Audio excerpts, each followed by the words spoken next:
Irfan physio clinic रूबरू Bharat petrol pump signal गड्ढा road Jadcherla. हमारे यहाँ गर्दन दर्द, कमर दर्द, घुटना दर्द, शोल्डर दर्द के इलाज एडवांस मशीनों के जरिए किए जाते हैं। फालिज मरीज और पोस्ट ऑपरेटिव ट्रीटमेंट भी किए जाते हैं। होम सर्विस भी दस्तयाब है। मजीद तफसीलात के लिए डॉक्टर मोहम्मद इरफान से इस नंबर 9177577139 पर रब्त पैदा करें। अस्सलाम वालेकुम नाज़रीन, NH टीवी में आप सभी का इस्तकबाल है। जिला नारायणपेट के मागनूर के गवर्नमेंट हाई स्कूल के तलबा कल दोपहर आलूदा खाना खाने के बाद बीमार हो गए, जो जिला महबूबनगर के जनरल अस्पताल में जेर इलाज हैं।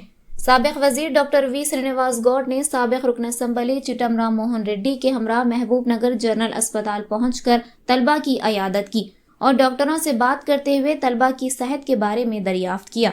बाद अज़ा उन्होंने मीडिया से बात करते हुए कहा कि स्कूलों में तलबा आलूदा खाना खाकर बीमार पड़ना अफसोसनाक है। उन्होंने कहा कि तलबा और वालिदैन का ये कहना है कि अस्पताल में भी जब टिफिन दिया गया तो उसमें भी कीड़े निकल आए हैं, जो कि एक तशवीशनाक बात है। सरकारी अस्पतालों में आने वाले मरीजों को मियारी खुराक फराहम की जानी चाहिए। जब BRS की हुकूमत थी तो हमने मरीजों को बेहतर तिब्बी सहूलियात के साथ दीगर मुकम्मल सहूलियात फराहम की। कांग्रेस हुकूमत के इख्तदार में आने के बाद अस्पतालों में अद्वियात और डॉक्टरों की कमी देखी जा रही है और गरीब लोगों को सेहत की मियारी सहूलियात मैसर नहीं है। BRS हुकूमत के दौरान सरकारी स्कूलों में दाखिलों की बहुत ज्यादा मांग थी। गुरुकुल स्कूल में मियारी तालीम के साथ मियारी खुराक भी दी जाती थी, लेकिन कांग्रेस के इख्तदार में आने के बाद गुरुकुल स्कूलों के साथ साथ सरकारी स्कूलों को भी मुकम्मल तौर पर नजरअंदाज कर दिया है। मियारी खुराक ना मिलने की वजह से कई तलबा बीमार हो रहे हैं और 60 तलबा हलाक होने की फहरिस्तें सामने आ रही हैं। हुकूमत अब तो भी होश में आए और स्कूलों में बेहतर तालीम के साथ मियारी तदरीस और मियारी खुराक फराहम करे।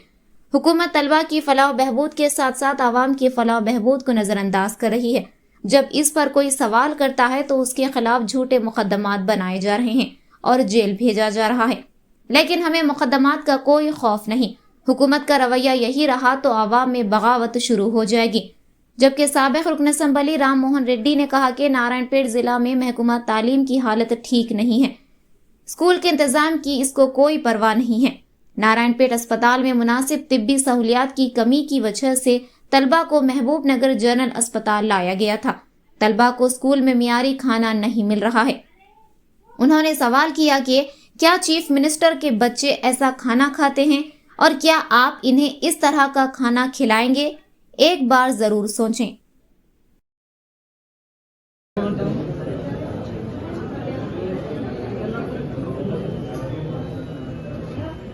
ఇప్పుడు అక్కడ కూడా ఈ ఫుడ్ పాయిజనింగ్ అక్కడ కూడా పురుగులు వచ్చి అన్నం తిన్నందుకే ఇక్కడ వచ్చి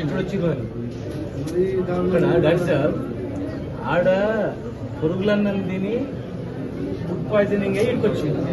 మళ్ళీ ఈడికి వచ్చిన తర్వాత రాత్రి చేయనండి, ఇప్పుడు వచ్చిన తర్వాత మళ్ళీ పురుగులన్నమే పురుగుల టిఫిన్ పెట్టారు. అట్లీస్ట్ ఎందుకు వచ్చి వీళ్ళు ఫుడ్ పాయిజనింగ్ అని ఇప్పుడు ఇచ్చే ఫుడ్ అన్నా కంటామినేటెడ్ కానీ ఫుడ్ పెట్టడానికి కొంచెం డైటీషియన్ చూసుకోవాలి.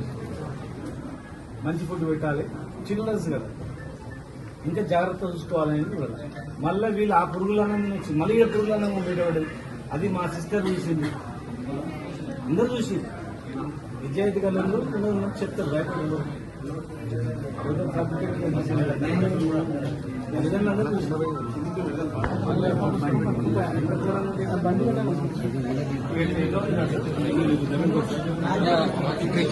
ఒకసారి రామ్మా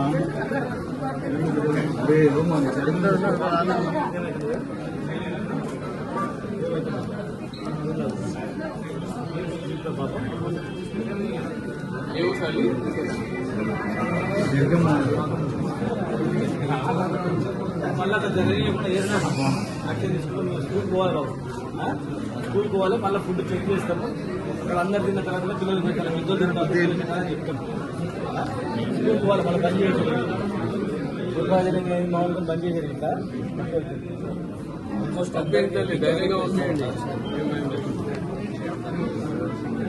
ఇంకా మాకు బాధ ఏంటండి, ఫుడ్ పాయిజనింగ్ ఇచ్చింది.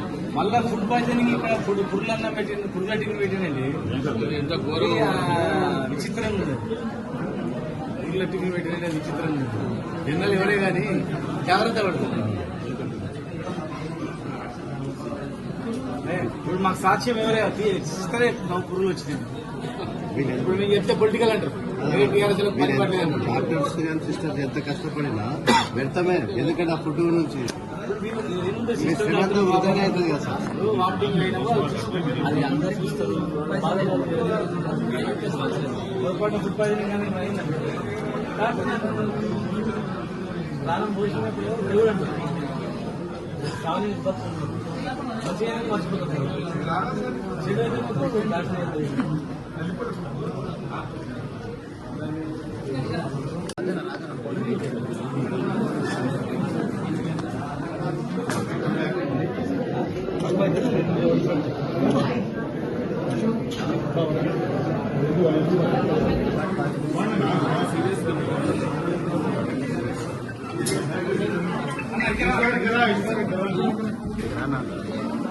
లైట్ ఉంటే బాగుంది. మొబైల్ అది పైకి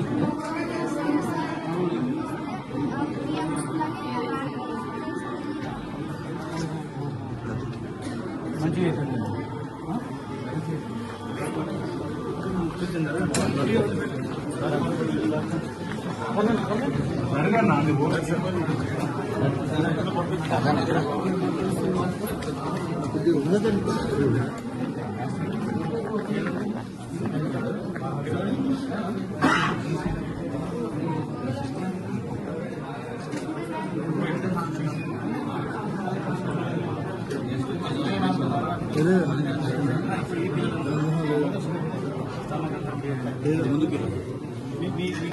ఏమైంది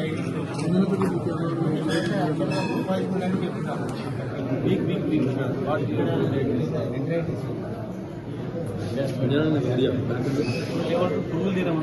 నువ్వేం తిన్నావమ్మా?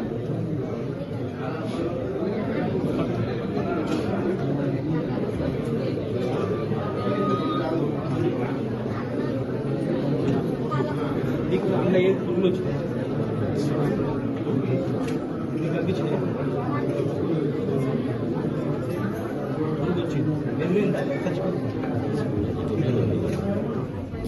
అందరేమంటారంటే పురుగులు పడేసినప్పుడు పురుగులు తినలేకనే అంటారు. ముద్ద అనేది ఉంటుంది కదా, కనెక్షన్ తర్వాత వాసన వస్తుంది. వాళ్ళు వెళ్ళిపోతుంది. వాసన వస్తుంది, వాళ్ళు తినేసేస్తారు. తినరు. ఇప్పుడు వాడు అయ్యేది ఏంటంటే పురుగులు అందరూ ఒకటే ఇంకా ఏం షాపింగ్ ఏం కూడా చూసింది.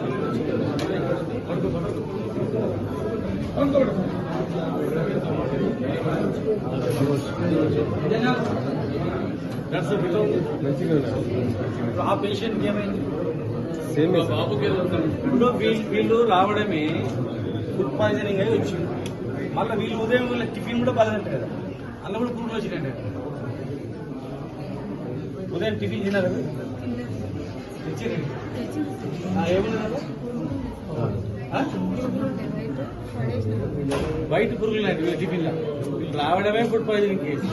మళ్ళీ ఈడ టిఫిన్లో మళ్ళీ పురుగులు అండి. అది ఉన్నది పెట్టుకోవాలి కదా.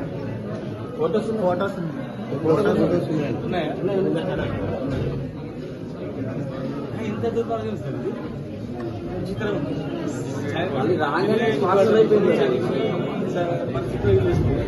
మళ్ళా అదే ఫుడ్ తిని మళ్ళా సవారీ కదా.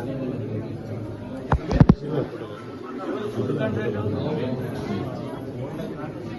ఓల్డ్ మిల్ రాదు. మరి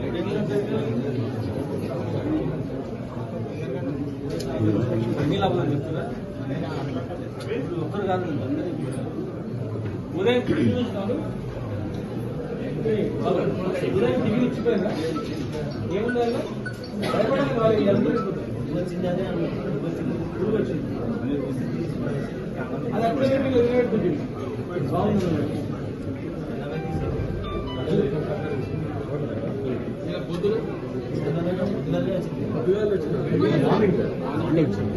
మార్నింగ్ హాస్పిటల్లో సార్ అదే టెండర్ క్యాన్సిల్ చేస్తారా ఏం చేస్తారో చేయండి, యాక్షన్ తీసుకోండి. ఎంక్వైరీ చేస్తారా? సాక్ష్యం ఉంది, మీరు మొత్తం సాక్ష్యాలన్నీ పొందబెట్టేసారు కనపడకుండా. మీకేం సంబంధం సార్? పెట్టేది ఉంటుంది మీరు ఎట్లా?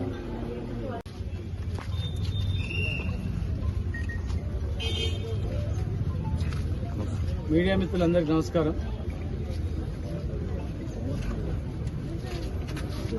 నిన్న మాగనూరు స్కూల్లో జరిగినటువంటి సంఘటన చాలా దురదృష్టకరం, చాలా బాధాకరం. ప్రతిరోజు గురుకులాలలో, హాస్టల్స్లలో ఫుడ్ పాయిజనింగ్ అయి చనిపోతున్నారని చెప్పి దాదాపు ఒక 60 మంది చనిపోయింది, ఇప్పటి వరకు 50-60 మంది చనిపోయిందని చెప్పి ఒక లిస్టుతో సహా మొన్ననే పబ్లిష్ అయింది. మరి ఇంత జరుగుతున్నా కూడా కనీస జాగ్రత్తలు పాటించకుండా చిన్న పిల్లల పెట్టే ఫుడ్లో కూడా, ఆహారంలో కూడా మరి దాదాపు 550 మందికి ఫుడ్ పాయిజనింగ్ అయిందంటే పొరపాటున అంతమంది చనిపోయింటే వాళ్ళ తల్లిదండ్రుల పరిస్థితి ఏంది? ఎవరు బాధ్యులు? అసలు ప్రభుత్వం ఉందా లేదా అర్థమైతే లేదు. ప్రభుత్వం పని ఏం చేస్తుందంటే ప్రశ్నించేవాడిని గొంతు ఎట్లా నొక్కాలి, ప్రశ్నించేటోడిని జైల్లో పెట్టాలి, ప్రశ్నించొద్దు ఎవడు, మేము ఇష్టానుసారంగా చేస్తామంటే మేము ఊరుకోం. మేము ప్రజల గురించే తెలంగాణ తెచ్చుకున్నాం, పేద ప్రజల బతుకుల గురించే కష్టపడి, కన్నా కష్టాలు పడి, రేయిం పగలు కష్టపడి ప్రాణాలు పోగొట్టుకొని తెలంగాణ తెచ్చుకున్నాం. మరి మేము తెచ్చుకున్న తెలంగాణలో తెలంగాణ ఇంకా బాగా చేస్తామని మీరు అధికారంలోకి వచ్చి ఇలా ఆ స్కూళ్ళ పైన, హాస్టళ్ల పైన, పిల్లలు తినే ఆహారం పైన శ్రద్ధ వహించకపోవడం బాధాకరం. ఇంకా విచిత్రం ఏంటంటే 520 మందికి ఫుడ్ పాయిజనింగ్ అయి దాదాపు 20 మంది, 15 మంది ఈ హాస్పిటల్కి వస్తే వీళ్ళ తినే ఫుడ్లో కూడా రేపు మార్నింగ్, ఈరోజు మార్నింగ్ తినే ఫుడ్లో కూడా పురుగులు వచ్చినాయి అంటే అసలు ఏమనుకోవాలి? ఇలా మేమంటే ఇగో వీళ్ళు ప్రతిపక్ష నాయకులు ఉట్టే దుమ్మెత్తి పోస్తున్నారు అంటారు. మీ ముందరిని అక్కడ నర్సుని అడిగినాం, సిస్టర్ అమ్మని అడిగినాం ఏం జరిగిందమ్మా అని. ఈ పేషెంట్లు ఎవరంటే వీళ్ళు ఫుడ్ పాయిజనింగ్ అయి వచ్చిండ్రు ఇక్కడికి. మరి మార్నింగ్ ఏం జరిగిందంటే వీళ్ళు తినే ఫుడ్ లో కూడా పురుగులు వచ్చినాయి, టిఫిన్ లో పురుగులు వచ్చినాయి, నేనే తీసి పడేసినాను. చిన్న పిల్లలు వాళ్ళు, అబద్ధం చెప్పాల్సిన అవసరం లేదు, 10 సంవత్సరాలు 6 సంవత్సరాల పిల్లలు వాళ్ళు. పిల్లల్ని అడిగినాం ఏమైందని. ఆ పిల్లల్ని అడిగితే ఆ పిల్లలు చెప్తా ఉన్నారు ఉదయం పురుగులు వచ్చినాయని, నిన్నేమైందంటే నిన్న పురుగులు వచ్చినాయని. మరి వీడికి ఎందుకు వచ్చిందంటే పురుగులన్నం తిని మాకు ఫుడ్ పాయిజనింగ్ అయ్యి అందరం కక్కుడ కాళ్ళు అయిపోయి పడిపోయినాము, ఇది తీసుకొచ్చిర్రు.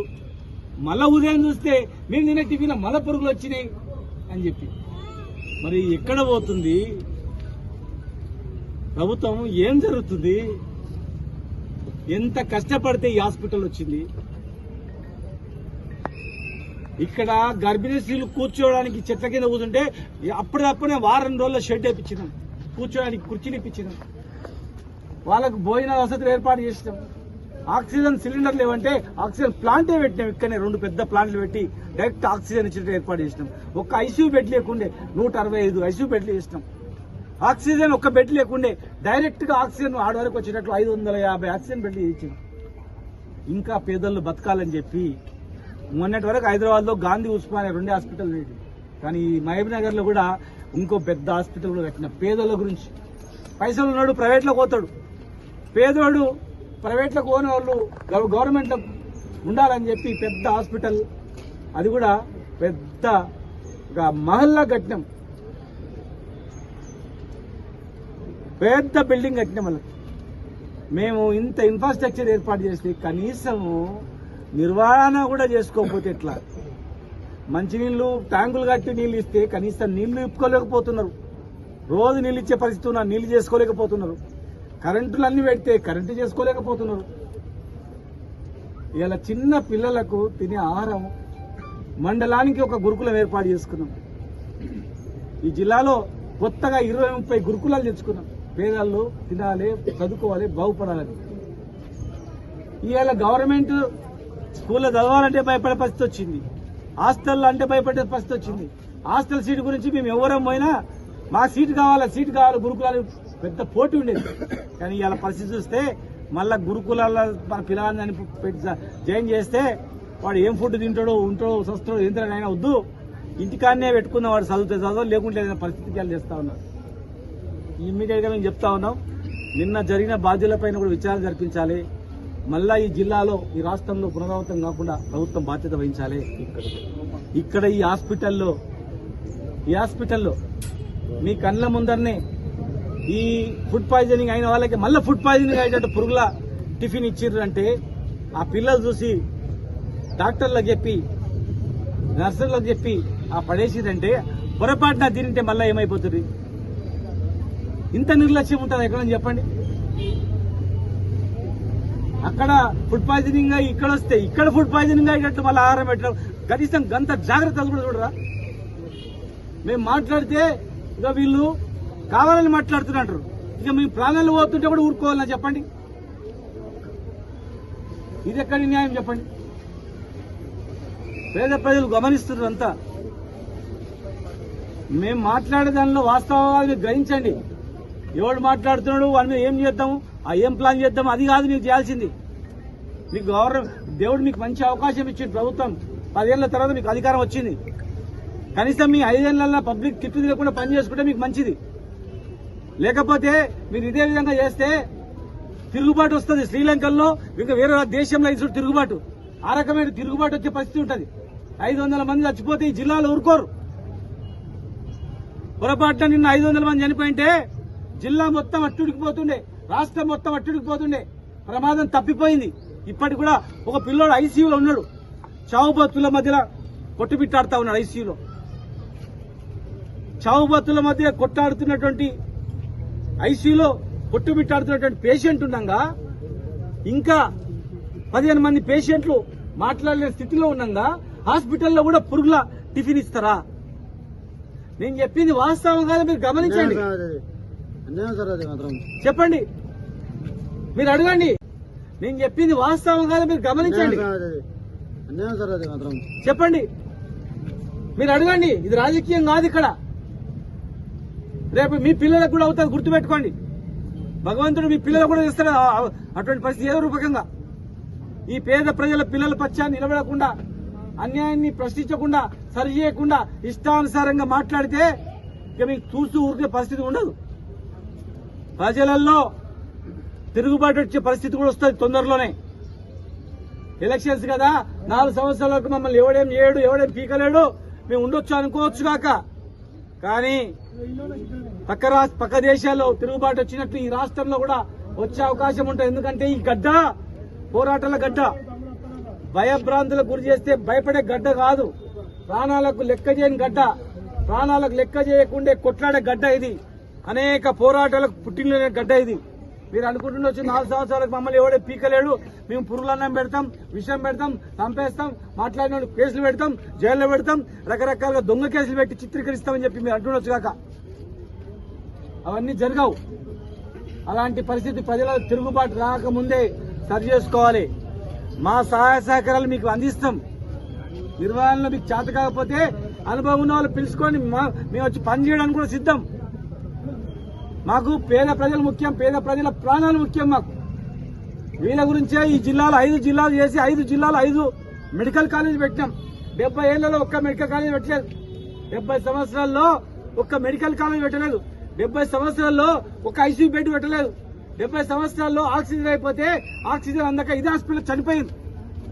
మరి ఇలా బ్రహ్మాండమైనటువంటి బిల్డింగ్లు కట్టి ఇన్ఫ్రాస్ట్రక్చర్ ఇచ్చి అన్ని ఏర్పాట్లు చేసి కనీసం మెయింటెనెన్స్ చేసుకుని ఇచ్చారు కదా, మెయింటైన్ చేసుకుని చేత కదా చెప్పండి. మేము అనుకున్నాం సంవత్సరం వరకు కాముందామని, సంవత్సరం దగ్గర వస్తుంది. మీరు సరి చేయకపోతే ప్రజలే ఎక్కడికక్కడ తిరగబడతారు, ప్రజలే ఊర్లలోకి రానిటువంటి పరిస్థితి చేస్తారు. ప్రజలే మీ ఇచ్చిన హామీలు ఏమైంది, హామీలు నెరవేర్చి ఊర్లోకి రాని ముందు కాలు పెట్టండి. మీరే చెప్పింది, మీరు చెప్పినందుకు మేము వెంట వచ్చినాం. మరి ఉన్నదా ఊడ్చుకున్నదివా, 10,000 మొత్తం రైతు బంధువా, నాటేయడానికి పోతే 1000 రూపాయలు వచ్చేది, నాటేసే పరిస్థితి ఇప్పుడు లేకుండా అయిపోయింది. బతుకుదేరు ఆగం అయిపోయింది. మళ్ళా బొమ్మాయి పోయే పరిస్థితి వచ్చింది మాది అని ప్రజలు అంటున్నారు. మీకు తెలుస్తుంది.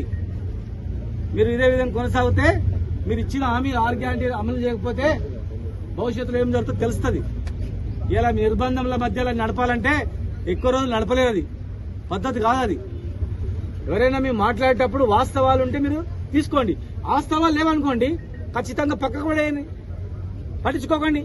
మీరు గ్రహించండి, అట్లీస్ట్ మీరు మాట్లాడిన మాటలను వాస్తవమా కాదా వెరిఫై చేయండి. ఇక్కడ అదే పేషెంట్లకు పురుగుల అన్నం పురుగుల టిఫిన్ ఇచ్చిరని చెప్తున్నాం. పురుగుల టిఫిన్ ఇచ్చిండ్రా లేదా, పురుగులు వచ్చినవే లేదా ఉదయం? ఏ పేషెంట్లు అయితే ఫుడ్ పాయిజనింగ్ అయి జాయిన్ అయినరో ఆ పేషెంట్లకు ఉదయం టిఫిన్ లో పురుగులు వచ్చినవే లేదా మీరే గ్రహించండి. ఒక కమిటీ వేయండి, ఆ పిల్లలను అభం శుభం తెలియని పిల్లలను అడగండి, పిల్లల తల్లిదండ్రులు అడగండి.